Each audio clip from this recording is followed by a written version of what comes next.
Hello students, मैं PS Kushwaha एक बार फिर से आप सभी का इस चैनल पे स्वागत करता हूं।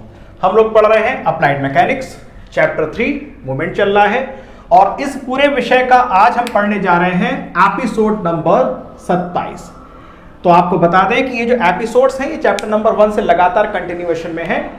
आज के इस टॉपिक में हम पढ़ने जा रहे हैं इसका आखिरी topic levers. So topic of the day is lever. Lever क्या होता है? लीवर एक सीधी सी छड़ होती है जिसकी सहायता से, जिसकी हेल्प से हम टर्निंग मूवमेंट प्राप्त कर सकते हैं। We can get the turning movement. मान लीजिए एक रॉड है, यहां पर इसको हमने सपोर्ट दे दिया। So this rod has been supported here. अब यहां पर हम एफर्ट अगर लगाएं, यहां पे फोर्स लगाएं और यहां पर अगर कुछ लोड होगा तो हम उस फोर्स को यहां से उठा सकते हैं, उस लोड को यहां पर हम एक्टिवेट कर सकते हैं। By applying force here we can transfer this force at this point. और यहां पर हम उस लोड को लगा सकते हैं, फोर्स को लगा सकते हैं। अगर हम पुश करेंगे तो यहां पर चीजें कुछ, अगर पुश करना होगा तो पुश हो जाएगा, अगर यहां इस तरह लगाए तो यहां कुछ खींचना होगा तो आसानी से खींच जाएगा। सो लीवर एक ऐसी डिवाइस है जिसकी हेल्प से एक जगह पर फोर्स लगाने पर हम दूसरी जगह पर उस फोर्स को ट्रांसफर कर सकते हैं। लेकिन हम फोर्स कैसे ट्रांसफर कर रहे हैं? With this principal.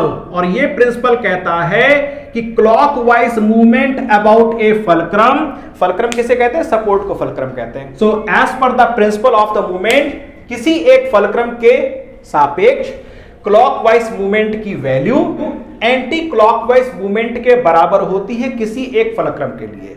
So in this way you can produce a turning movement by applying a movement here, it will produce a turning movement at somewhere else. So a lever is a light, हल्की, rigid, दृढ़ ऐसी छड़ होती है जो turning movement उत्पन्न करने में सक्षम होती है। एक बात, और लीवर का जो प्रिंसिपल है कि किसी फलक्रम के अबाउट क्लॉकवाइज और एंटी क्लॉकवाइज मूवमेंट दोनों की वैल्यू एक दूसरे के बराबर होती है। बच्चों, लीवर 3 प्रकार के होते हैं। There are 3 types of lever. तो यहां मैं लिख देता हूं 3 टाइप्स ऑफ लीवर। तो लीवर 3 प्रकार के होते हैं, क्लास 1, क्लास 2 और क्लास 3। सबसे पहले पढ़ेंगे class 1 type of lever. So class 1 lever एक सीधी सी छड़ है, इसमें यहां पर एक जगह पे फलक्रम है, सपोर्ट यहां पे दिया गया है और आप अपना फोर्स प्रयास यहां पर लगा रहे हैं P। So this is your effort, ये आपका फोर्स है, ये आप प्रयास यहां पर लगा रहे हैं। लोड कहां पर है? लोड दूसरे किनारे पर, लोड यहां पर लगा हुआ है। अब फलक्रम से जहां पर आप फोर्स लगा रहे हो यहां तक की दूरी को कहते हैं एफर्ट आर्म, क्योंकि ये आपका एफर्ट है, ये आपका एफर्ट है और इसको हिंदी में कहते हैं प्रयास। सो फलक्रम से आपका प्रयास जहां पे लग रहा है P, यहां तक की दूरी को कहते हैं एफर्ट आर्म, या हिंदी में कहेंगे तो प्रयास भुजा। लोड जहां पर आपने भार लगा रखा है वहां से लेके फलक्रम की तक की दूरी को कहते हैं लोड आर्म, और हिंदी में कहेंगे इसे तो भार, इसको भुजा कहेंगे। बात समझ में आ गई? तो सारी दूरियां हम नापेंगे बार बार फलक्रम से। फलक्रम से जहां पर प्रयास लगाया जा रहा है उस भुजा को प्रयास भुजा, फलक्रम से जहां पर भार लगाया जा रहा है उस भुजा को हम भार भुजा कहेंगे। So this is effort arm and this is the load arm. ये फोर्स किस तरफ मूवमेंट लगाएगा? फलक्रम पर एंटी क्लॉक। लोड किस तरफ मूवमेंट लगाएगा? क्लॉकवाइज। तो क्लॉकवाइज मूवमेंट हुआ, सो W इंटू लोड आर्म, भार गुणे भार भुजा, तो ये हो गया load into load arm clockwise movement, बराबर होगा एंटी क्लॉकवाइज। तो एंटी क्लॉकवाइज मूवमेंट हो गया फोर्स इंटू डिस्टेंस, यानी P इंटू EA। यहां तक क्लियर हो गया? अब हमने W के नीचे P लिया है क्रॉस मल्टीप्लाई करके, एफर्ट आर्म के नीचे लोड आर्म लिया है। अब आपको बता दें, लोड अपॉन उस लोड को उठाने के लिए किया गया प्रयास, अर्थात भार और भार को उठाने के लिए किए गए प्रयास का अनुपात कहलाता है MA। दिस MA is known as mechanical advantage. Mechanical advantage, Hindi में इसको कहते हैं यांत्रिक लाभ। यांत्रिक लाभ। और आप देख सकते हैं कि चूंकि मैकेनिकल एडवांटेज एक अनुपात है भार का और प्रयास का, दोनों की एसआई यूनिट होती है न्यूटन और न्यूटन, इसलिए मैकेनिकल एडवांटेज का कोई भी यूनिट नहीं होती है। So mechanical advantage is a unitless number. तो W अपॉन P, तो W अपॉन P चूंकि मैकेनिकल एडवांटेज होता है, इस रिलेशन से W अपॉन P की वैल्यू एफर्ट आर्म बटे लोड आर्म हमको मिल गई है। सो हम मैकेनिकल एडवांटेज का एक नया फॉर्मूला बना सकते हैं कि mechanical advantage is equal to W upon P, या mechanical advantage is equal to प्रयास भुजा बटे भार भुजा, राइट। अब आप ये देखो कि ये जो फलक्रम है, फलक्रम को हम इन दोनों के बीच में कहीं भी खिसका के रख सकते हैं। तो अगर हमने फलक्रम को इस तरफ ले आए, इधर ले आए, तो प्रयास भुजा छोटी हो जाएगी और लोड आर्म बड़ी हो जाएगी। ऐसी स्थिति में क्या होगा? ऐसी स्थिति में ये होगा कि प्रयास भुजा छोटी हो गई तो मैकेनिकल एडवांटेज की वैल्यू 1 से छोटी हो सकती है। So mechanical advantage can be less than 1 यदि फलक्रम बिल्कुल बीच में है, एफर्ट आर्म लोड आर्म दोनों बराबर हैं, तो क्या होगा? मैकेनिकल एडवांटेज इकाई हो जाएगा, यूनिट हो जाएगा, 1 हो जाएगा। लेकिन अगर फलक्रम को हमने लोड की तरफ कर दिया तो मैकेनिकल एडवांटेज की वैल्यू 1 से बड़ी हो जाएगी।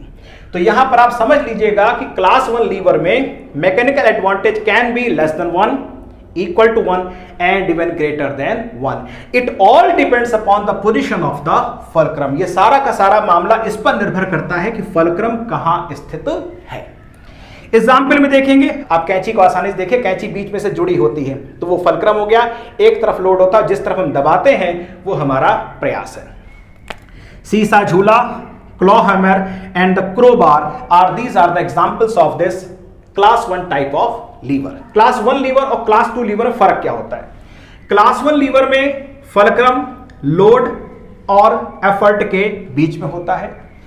क्लास 2 लीवर में लोड एफर्ट और फलक्रम के बीच में होता है। इसमें क्लास 1 में फलक्रम बीच में था, क्लास 2 में लोड या भार आपके इसमें बीच में आ जाएगा। तो फलक्रम किनारे हो गया, फलक्रम से लोड की दूरी लोड आर्म, फलक्रम से एफर्ट की दूरी एफर्ट आर्म, और आप देख सकते हैं कि एफर्ट आर्म इस बार बड़ी है। So mechanical advantage is equal to W upon P, EA upon LA, same concept चलेगा। चूंकि इसमें एफर्ट आर्म बड़ी है, effort arm greater than the load arm, इसलिए इसमें मैकेनिकल एडवांटेज की वैल्यू 1 से बड़ी आती है।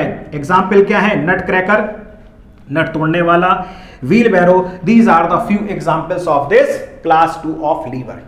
अब ये मैकेनिकल एडवांटेज जो आपने देखा कि रेशियो होता है W अपॉन P में, बताता क्या है? ये बताता है कि मान लीजिए कि W की वैल्यू से 1000 न्यूटन है और मैकेनिकल एडवांटेज की वैल्यू से 20 है, तो हमने यहां पे रखा मैकेनिकल एडवांटेज 20, लोड रखा 1000 न्यूटन और ये निकाला P, तो P की वैल्यू आ जाएगी 1000 अपॉन 20, ये गया, and this is 5 and this is 50 Newton. So mechanical advantage आपको ये बताता है कि कितने लोड को उठाने के लिए आपको कितना प्रयास करना पड़ेगा। तो 1000 किलो के लोड को उठाने के लिए आपको 50 न्यूटन का एफर्ट लगाना पड़ेगा, 50 न्यूटन का प्रयास करना पड़ेगा, तब जाके आप 1000 किलोग्राम का लोड उठा पाएंगे। And this is what the mechanical advantage tells us. Now we come to the class 3 type of lever. फिर से एक बार फर्क देखेंगे। क्लास 1 में फलक्रम बीच में, क्लास 2 में लोड बीच में, तो बचा क्या तीसरा? क्लास 3 में एफर्ट बीच में आ जाएगा, अर्थात प्रयास बीच में आ गया। यहां फलक्रम है, तो इस बार आप देखेंगे कि फलक्रम से जो एफर्ट की दूरी है वो छोटी हो गई, लोड से फलक्रम की दूरी बड़ी हो गई। सो फॉर्मूला था वही चलेगा, Ma is equal to W upon P is equal to E upon this, लेकिन इसमें LA बड़ा हो गया, और LA बड़ा होने का मतलब ये हो गया ये छोटे हो गए जनाब, and this is less than 1।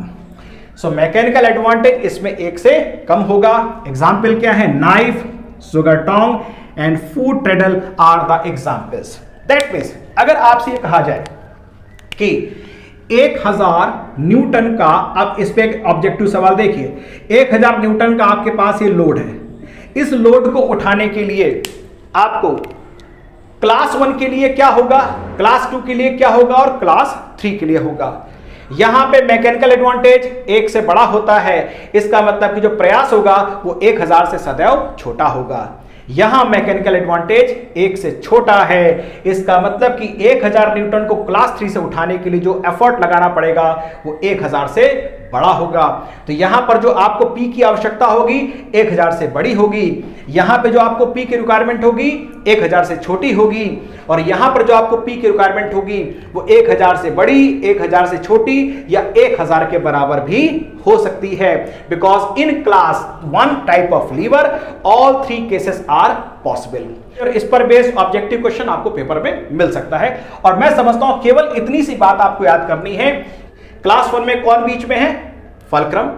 Class 2 में कौन बीच में है, लोड यानी भार। और क्लास 3 में कौन बीच में है, प्रयास। F W P, F W P, इतना याद कर लीजिए। ये वो 3 अक्षर हैं जो बीच में है, एफ फलक्रम, डब्ल्यू लोड और पी एफर्ट या प्रयास। Chapter 3 of the applied mechanics is over now, और एपिसोड नंबर 28 से हम शुरू करने जा रहे हैं friction, which is the our chapter number 4 of the applied mechanics. कोई भी आपको दिक्कत हो आप कमेंट बॉक्स में लिखिए, मुझसे अपने सवाल पूछिए, अपनी सारी उलझनों को दूर कर लीजिए।